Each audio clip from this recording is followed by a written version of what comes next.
On your next mission, America wants you to play the role of puppet master and get two house guests to have an argument at either the nomination ceremony or the veto meeting.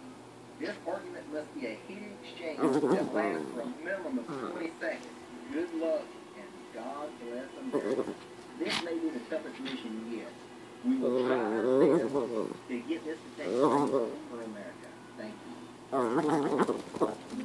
got to get two to have a heated argument. It can only take place at the nomination ceremony or the veto. That's gonna be hard. America, this is gonna be a hard one. But of course I'm gonna try and do it. That's the only big thing we got going for us. We've got to come up with the two people that we think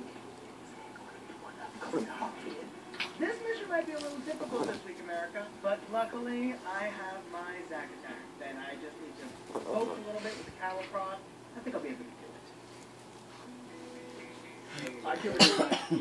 Alright, I want to say, I'm crushing your stuff right now. Starburst, like, and you, Christine.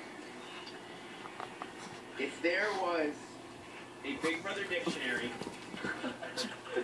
You better stick to this one, because it sounds like it's going somewhere good. Yeah, I like it. Zack starts rolling off his